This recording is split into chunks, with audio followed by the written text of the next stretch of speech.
Yo, yo, yo, what's good? Thank you for coming to the House of B.A.R.F. I'm Chanman, and before we get started, I would just like to emphasize that the content that we share on House of B.A.R.F. is for informational and entertainment purposes only. We are not financial advisors, and the information provided should not be considered as professional financial advice. Investing and financial decisions involve risk. It is crucial to do your own research or consult with a qualified professional before making any financial choices. The opinions expressed on House of B.A.R.F. are of our own and do not reflect the views of any organizations that we may be affiliated with. Please remember that past performance is not indicative of future results, and the financial landscape can change rapidly. Always conduct thorough due diligence and seek financial advice from a financial advisor tailored to your personal needs and circumstances. By listening to this podcast, you agree that the host and in the future, if we have any guests, are not responsible for any financial decisions you make as a result of the information presented on House of B.A.R.F. Now let's dive into today's episode. Yo, yo, yo, what's good? It's Chairman House of B.A.R.F. It's this one's late. But it's hard for me to sleep right now. It could be the Sakarat. Yeah, I'll take another one. But I'm staying up because my brain is racking. I can't. It's. Oh my gosh. I'm not saying I receive a lot of phone calls at all. I really don't. Seriously. I really haven't been associating with many people. Really been staying to myself. But I still get a few phone calls here and there. People that just want to rack my brain on things that they're thinking.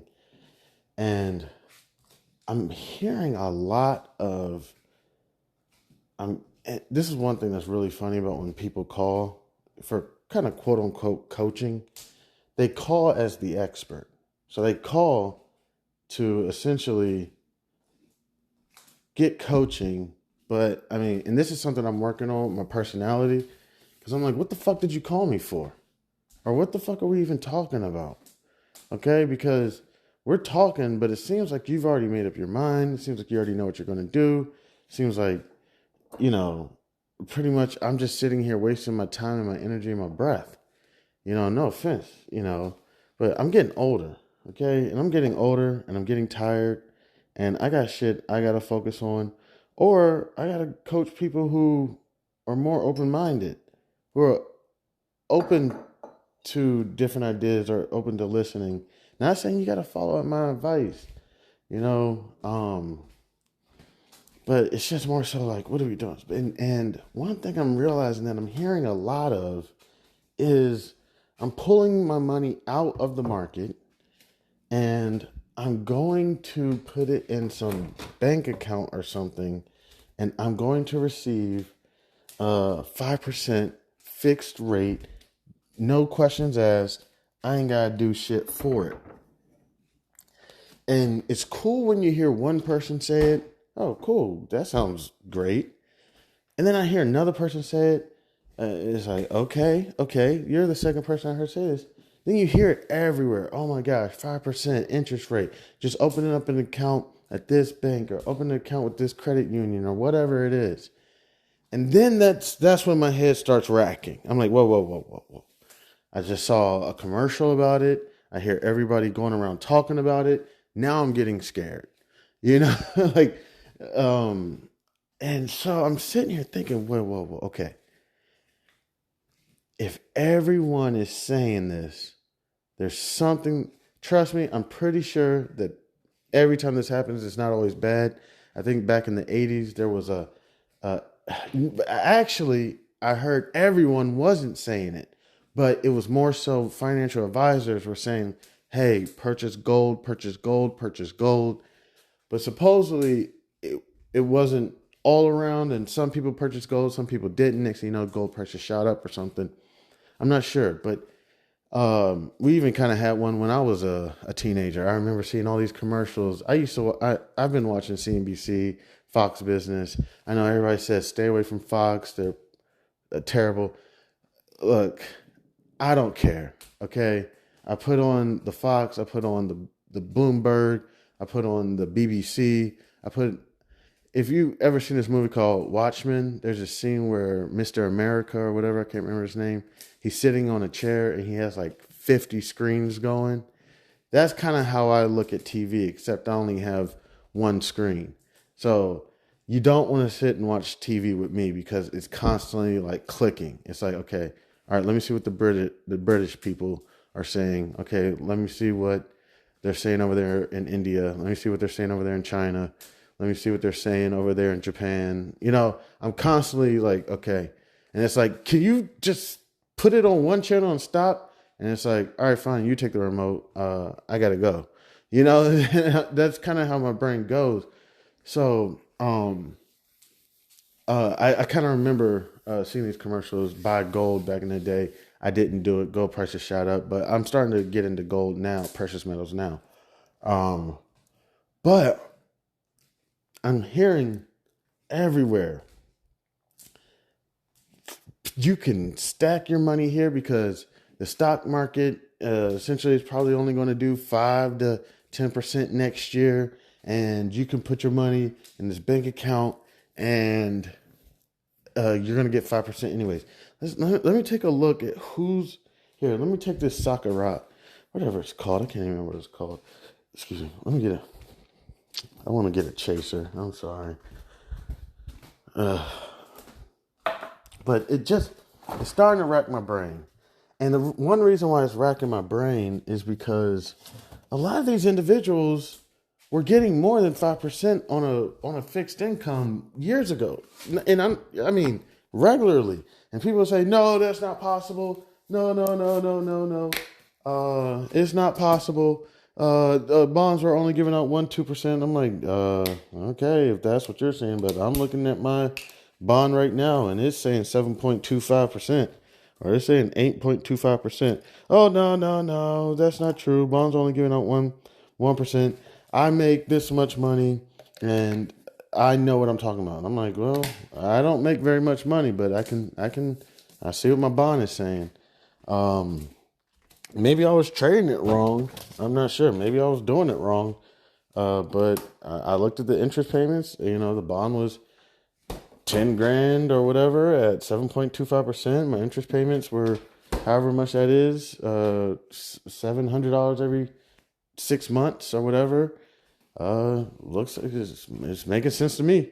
I don't know. Maybe there was something that I wasn't looking at. Maybe I would like to sit down with the fixed income specialist and say, is there something that I'm missing here? Because these individuals, I mean, I'm talking anywhere between 5, 6, 7, 10% interest rate on the bonds in the secondary market, not the primary market. If you go to treasurydirect.com, I can tell you right now, their bonds, I haven't been on there in a little while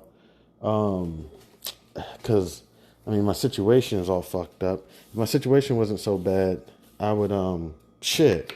Man, I go to Treasury Direct all the time and just give me, can I get another double E? You know what I'm saying? I usually get double E's. Sometimes I get the I's. You know what I'm saying? The double E's essentially whatever the face value is. Should double the I's. I think you just get, I can't remember. It's been a little while. You just get a fixed rate of income. Give me 1 second. Welch's Concord Grape. So I'm like, why in the world are we sitting here talking about getting 5% no questions asked when just a year or two ago, I'll pull this stuff up with y'all right now.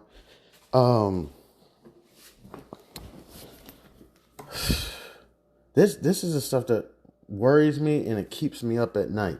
And so when people think like, it's just buy some stocks, buy some bonds, sell some stocks, sell some bonds.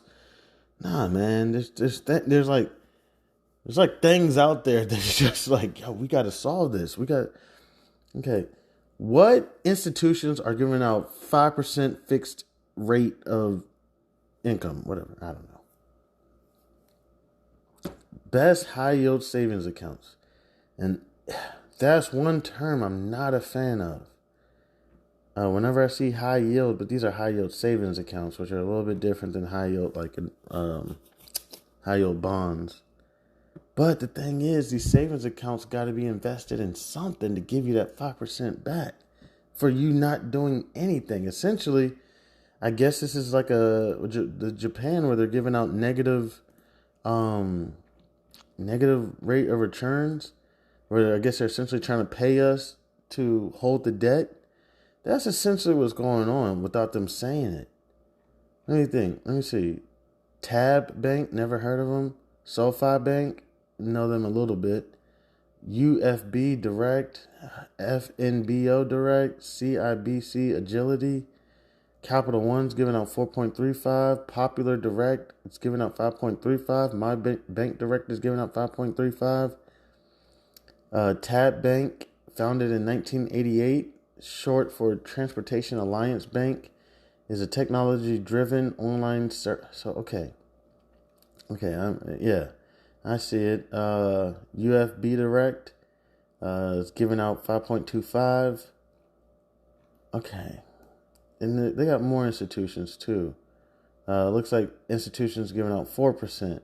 We got E-Trade Bank, Quorum Bank, Apple, Citadel Credit Union, Credit Karma, Money Save, Sekerny, Lending Club, Cit Bank, SoFi, Prime Alliance, Sally Mae, Citizens Bank, HSBC, Go-To Bank, Live Oak Bank. So we got, there's a whole lot that's going on. Essentially, what is going on here? And let me log in. See, I'm on a new platform right now, so I don't know how to navigate it. I used to know how to navigate it really well on my last platform, but there was a merger acquisition, and I have a new broker now. So let me see if I can navigate research. I'm going to go to bonds. And I'm going to see right now, find bonds. Man, see, this is a different platform. Let me see if I can do this real quick. I got to agree to something. Bond agreement disclosure. What in the world? I don't know, man. Hope this doesn't burn me. What? Gosh darn it. I don't know what I just consented to. All right. So let me go to fixed income. And I'm going to go to U.S. Treasuries. And let me go. Let me go to find bonds and fixed income. I don't want to use that. See, this is where I'm getting messed up because this is not my old platform. I don't want corporates. I want treasuries. And maturity.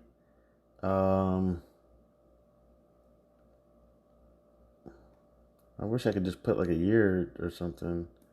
Let me just do December of 2026. Let's say I'll do 2027. 4 years. I'm not going to put a coupon in. I just want to see them all. Just give me all the bonds you got. All right, let me scroll around. And look. I'm looking at a treasury right now. 7.6%. Expires February 2025. You want to look it up? Description number 912810ET1. You know what I'm saying? Let me see if I wanted to buy this. How much would it cost me? That's the thing. But you can find a bond. I'll look for another one. What is this? How much is it if I want to buy this? Oh, gosh darn it. Just trying to navigate the new platform. Where's I'm trying to look for the buy button.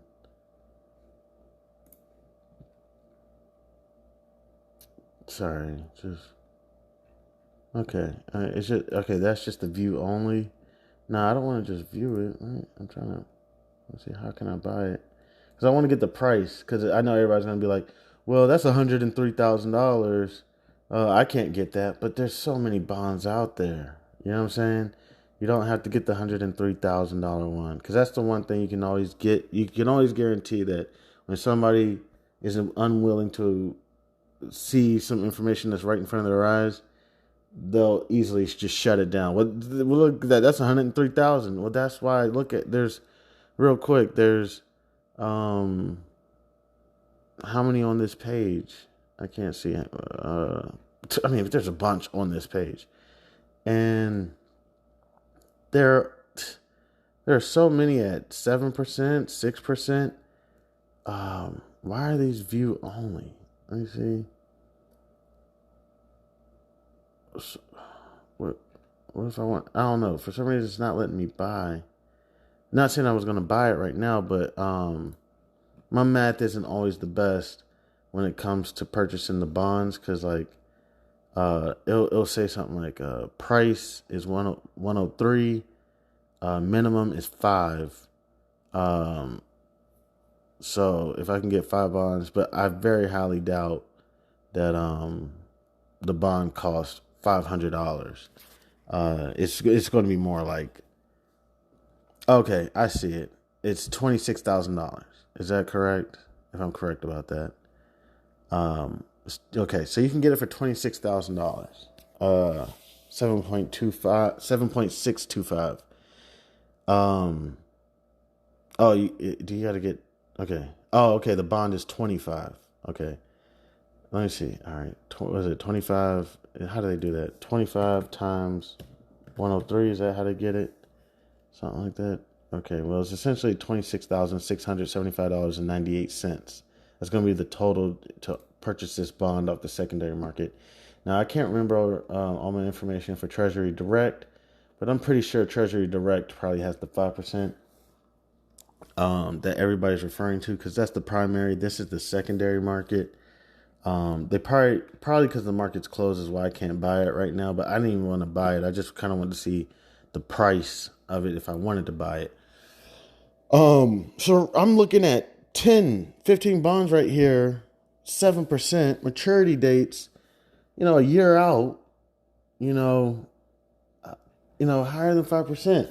Now, one thing about the bond is liquidity. I can understand that with the bank accounts, but the thing is, the money's not as liquid as you think. I mean, I was reading off some of those bank names, and some of them I was like, I never heard of you before. So you're paying for something. It's not just this, stick your money here and you're just going to get 5%.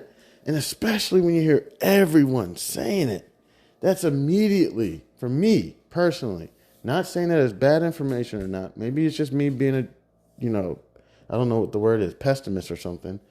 But when you hear everybody saying, "Oh yeah, we can get out of the market, we can park our money in fixed income and earn ourselves 5% with no questions asked, no worries."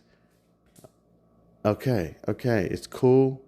Okay, it's cool, but everybody's saying it, and it's just making me concerned. Are we looking at some sense of like some propaganda or something that we're not fully understanding what's going on here? Why do all these institutions want us to do this? Just racking my brain about it. The only thing I can really think about is that essentially, because one thing I don't think people really associate with banks is the lender-borrower relationship. When we're going to the bank, it appears that the bank is I don't even know what we consider them. I don't know what we consider it. But the relationship is flawed. It's not understood. We're lending our money to the bank. We're the lenders. They're the borrowers. That's why they give us interest to borrow our money. They borrow our money, and they're supposed to keep it safe. That's really what we're looking for. We're looking for security because, we're past putting it in the mattress and putting it in the house. There could be a fire or whatever. So we want to find somewhere to put it, while we're figuring out what our next move is going to be. So, hey, Bank of America, Wells Fargo, PNC, all those other banks, SoFi, whatever.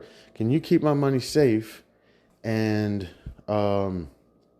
that'll be okay. And they're like, sure. Is it okay if we give you 0.00001%? And you're like, yeah, sure. That's better than zero.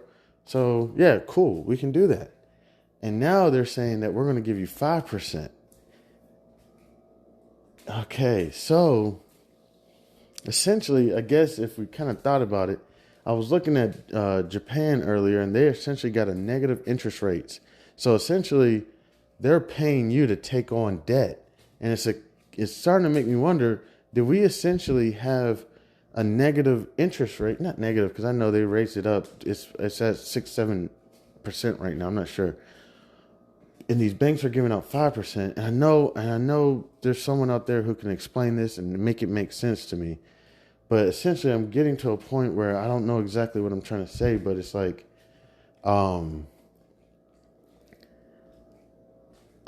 crap, I'm losing my train of thought.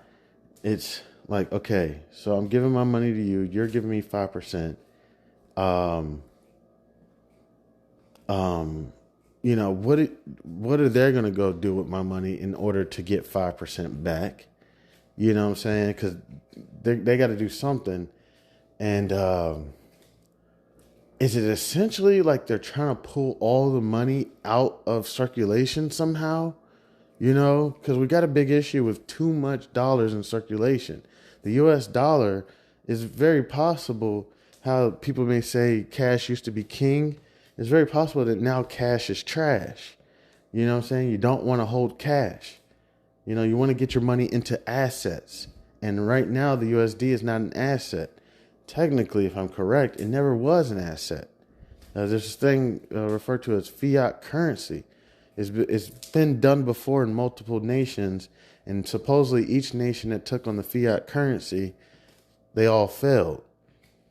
So we're looking at that right now with the Americas. We turned into a fiat currency, I believe, back in the 1970s, I believe under the Ronald Reagan administration. Okay, let's take a sip of the Saccharat. So, if we can entice investors to pull their money out of the stock market or wherever they have their money parked, have them put it in banks,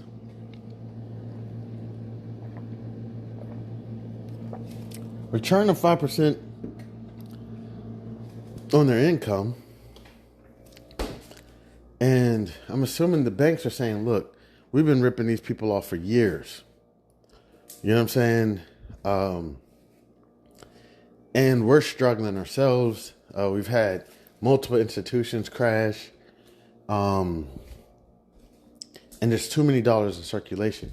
How can we get people to pull their money out of the markets, pull their money out of circulation, and not spend so much? Well, how about we give people higher interest rates on their money? Ding, ding, ding. Wow. That took a true economist to figure that out. I mean, so they pull the money out of circulation. They're going to put more money in banks because they want to get higher return on their interest.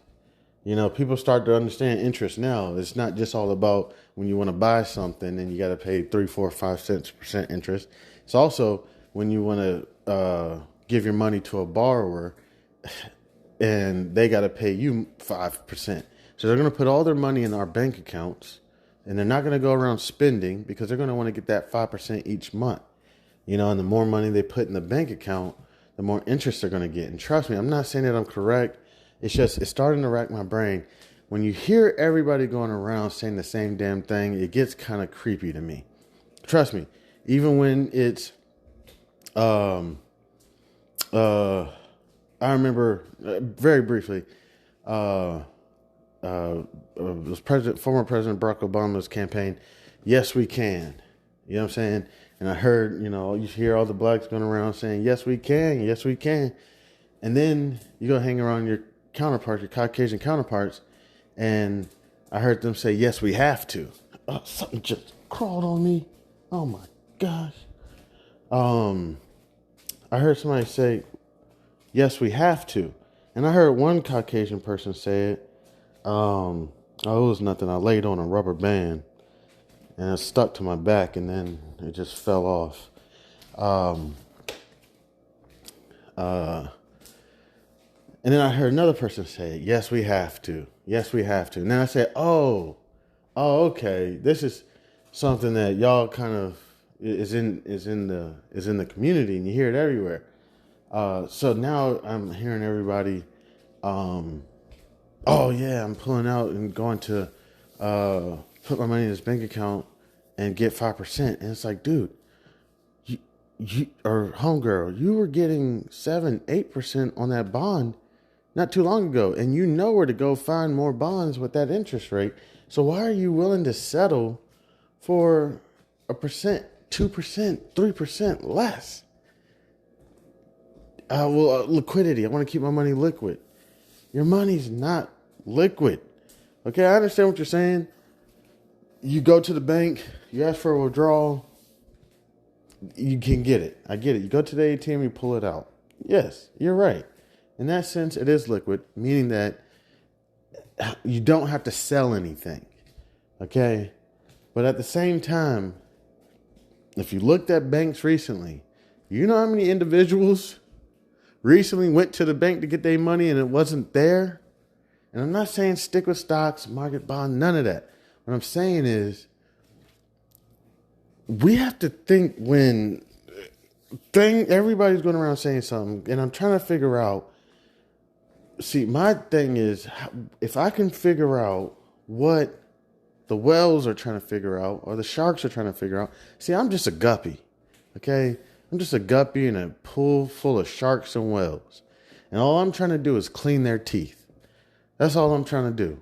If I can get a little protein off of the teeth of a shark, that's all I do, and I try to scurry away before that shark decides to eat me. Or that whale decides that he wants to eat all of us, So I just try to be safe and think, okay, what are these people thinking? They're going to push everybody into these accounts, these bank accounts. Now they can lend out 10 to 1.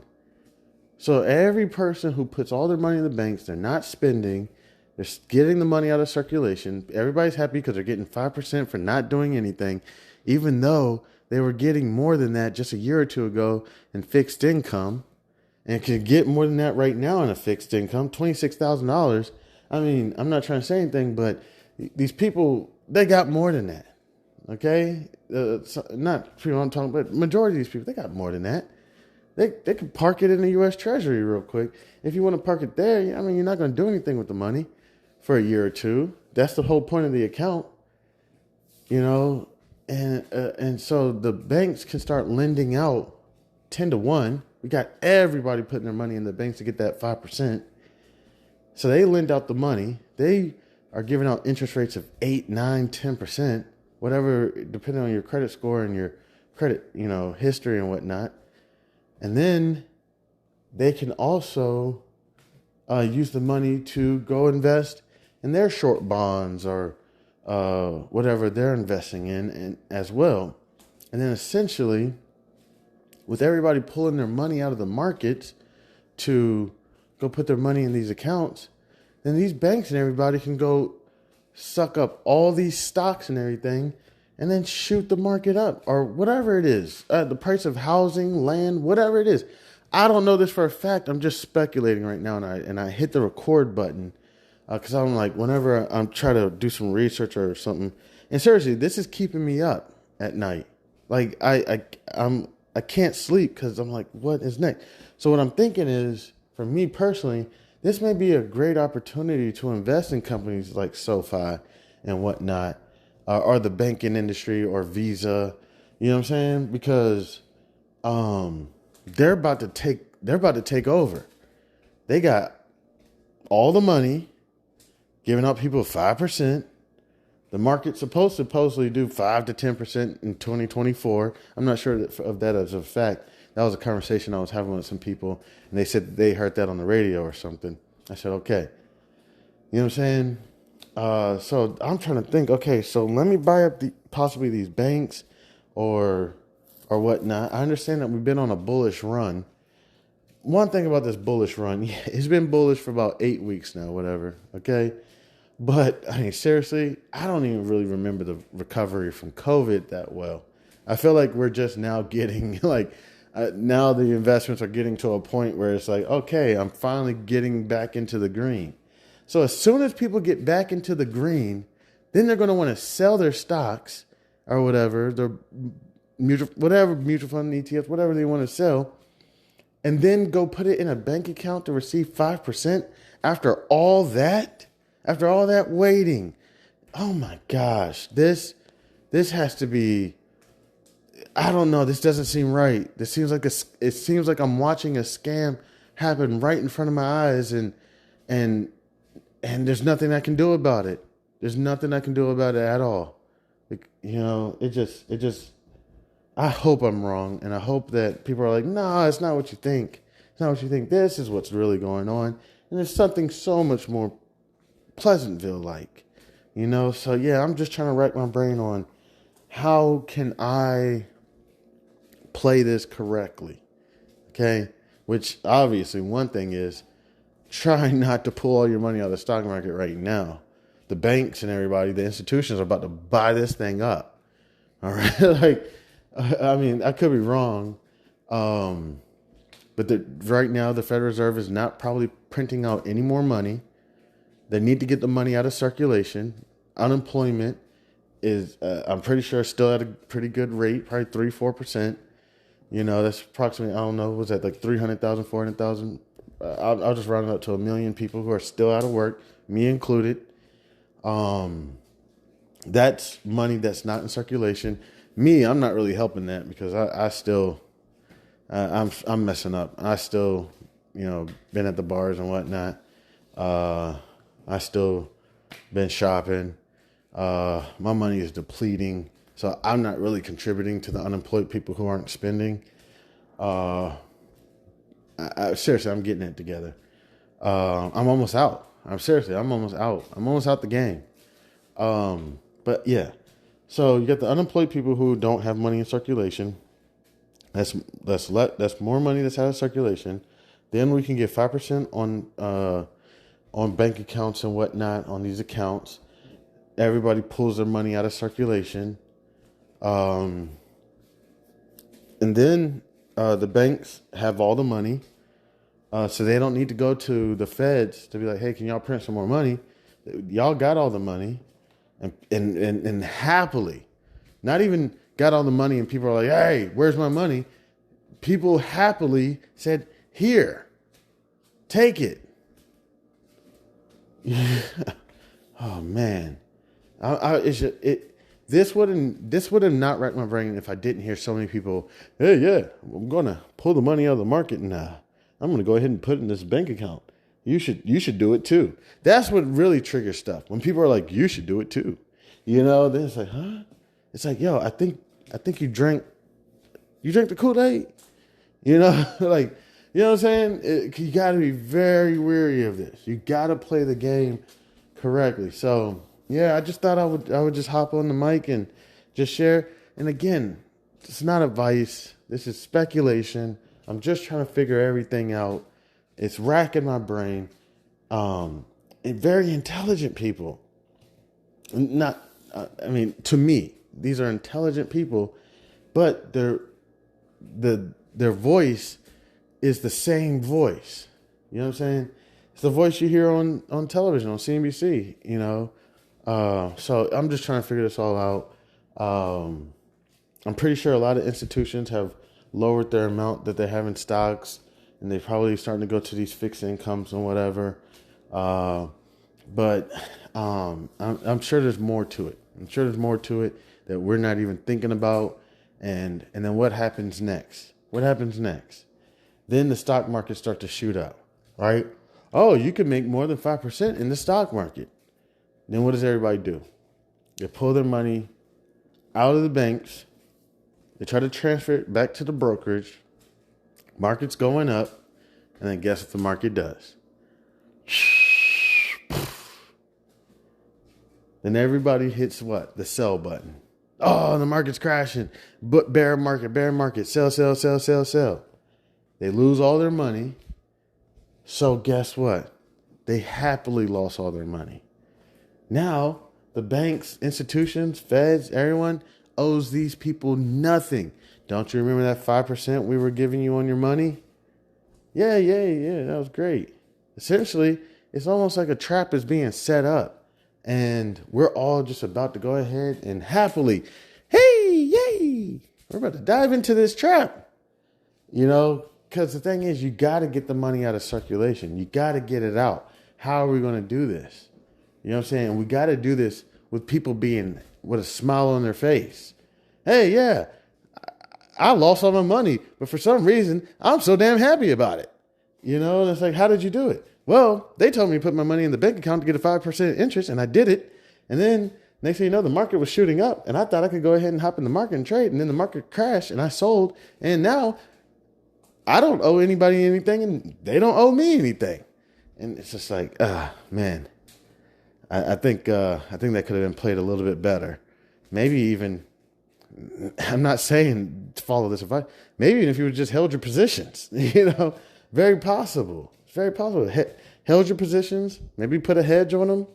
You know what I'm saying? And I don't know. It's very possible. I don't know. I can't tell the future. I wish I could. But yeah, it's keeping me up at night, and I'm just thinking about this, and I'm worried about individuals. Because even parking your money in cash for so long, that can't be that can't be. I don't know. Well, I just want to say thank you to so much to anybody and everybody who decides to stop by and kick it with your mans.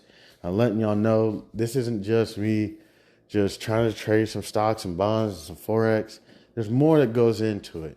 And essentially, this is my only platform that I can kind of, scream on the bullhorn and say, can someone think about this and put a Reddit out or something? And maybe I'm wrong.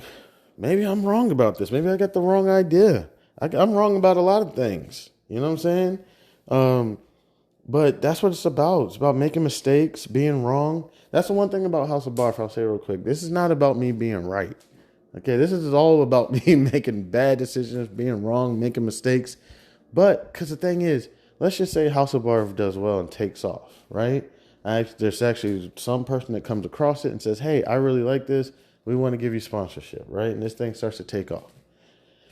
If it starts to take off, I'm going to be doing this hopefully for years. I mean, Charlamagne the God and DJ Envy and she's no longer there. Angela Yee did Breakfast Club for like a decade. You know what I'm saying? So, that's a decade of information. And with this, I'm talking about daily. It's daily information. You know what I'm saying? So it's only going to get better and better and better. Well, at least my wisdom and experience and expertise is only going to get better. Especially, just imagine, being a professional athlete, especially, well, that takes a toll on their body. But just imagine if you just got to do something you loved every day and you got to work on your craft every day and you only got to get better at it every day. You ain't even have to worry about any other distractions. You ain't got to worry about nothing else. Just focus on your craft. That's a beautiful thing. You can only get better at it. So that's really what's it really about. If I say anything that's completely ignorant, stupid, just batshit crazy, I'm just trying, okay? I didn't work at Goldman Sachs. I didn't work at Edward Jones, JP Morgan. I didn't work in derivatives, nothing like that. You know what I'm saying? I worked in the clerical office for a while, changing people's addresses. And even in the clerical office, I did trading, but I only could trade mutual funds, I believe. Yeah, that was the only thing I could trade. So I traded people's mutual funds, did clerical duties. Then I worked in brokerage for a little while where I was able to trade stocks and everything. Did that for a while. Then I went over to compliance for a while, and I also sold insurance for a while. So I'm not really, anybody who's like worked right next door to the CEO of Bank of America or anything. Like, nothing like that. So, hey, I want to thank so much to anybody and everybody who decides to stop by and kick it with your mans. I appreciate it. I'm Chanman. This is House of Barf. Bleh.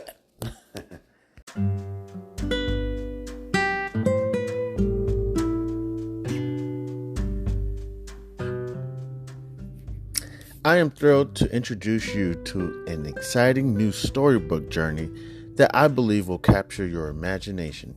Allow me to present Langston Manxon's Coolamade Stand Adventure, a compelling short story that promises to transport you to a world of interest, excitement, and learning. The title of the book is Langston Manxon's Coolamade Stand Adventure by Chandler Hayes. In a world of colorful imagination and captivating stories, a new children's book has emerged to empower our young minds with crucial life lessons, life skills, and financial literacy. Langston Manxon's Coolamade Stand Adventure is a cheering short story written by a talented Black author who understands the importance of equipping our youth in the early stages of life with the tools they need to navigate the realm of money, savings, and smart choices. Meet Langston Manxon and his imaginary best friend, Zonky, a pink elephant, two curious souls who embark on an adventure around the vibrant landscape of Wichita, Kansas, where Langston Manxon sets out to accomplish multiple goals and is met with obstacles that he must overcome. Langston Manxon and Zonky discover valuable lessons of talking about finances in the home in order to gain knowledge. Langston Manxon, with a little bit of confidence, the guidance of supportive parents, the help of community members like Mr. Tiller, and his imaginary best friend Zonky, Langston Manxon learns about the value of money and how to save, the importance of making thoughtful spending decisions, the significance of thinking outside the box when met with challenges with money, and the joys of sharing with others. Through relatable experiences and engaging storytelling, young readers are introduced to the fundamental concepts of money, such as earning, saving, and spending responsibly.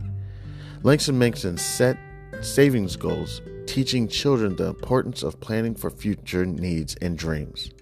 The book celebrates diversity and the different perspectives on money, shedding light on its role in different people's lives. The characters' interactions emphasize the joys of serving others, the gift of sharing, and making a positive impact in their community. The pages of Langston Manxon's Coolamade Stand Adventure come to life with vibrant illustrations. The colorful and imaginative visuals not only captivate young readers, but also enhance their understanding of complex financial concepts. Langston Manxon's Coolamade Stand Adventure is coming soon to bookstores and online realtors. It is a must-have addition to any child's library, fostering essential life skills while sparking the joy of reading. Empower the young minds in your life with the gift of financial literacy and imagination. Join Langston Manxon, Zonky, family, and friends on their extraordinary journey of running a drink stand to set them on the path of a brighter future. Your opinion means a great deal to me. I would be honored if you would consider exploring Langston Manxon's Coolamade Stand Adventure and sharing your thoughts.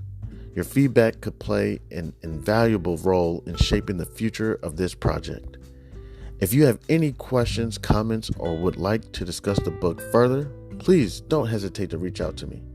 Your support in spreading the word about Langston Manxon's Coolamade Stand Adventure would mean the world to me, and I deeply appreciate your consideration.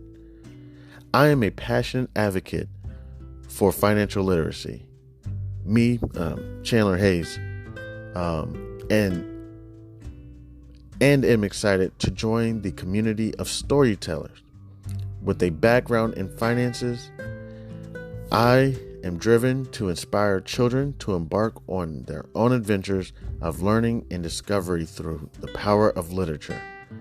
Langston Manxon's Coolamade Stand Adventure is a heartfelt endeavor to promote financial literacy in a fun and accessible way. As a Black author, I'm committed to providing children of all backgrounds with the tools for success, and I am proud to contribute to a more financially informed generation. Thank you for taking the time to explore this advertisement. and I look forward to the possibility of sharing this extraordinary literature adventure with you.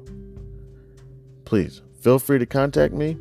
You can reach me at the email c287gph@gmail.com. All right, thank you. Warmest regards. Have a great day. God bless.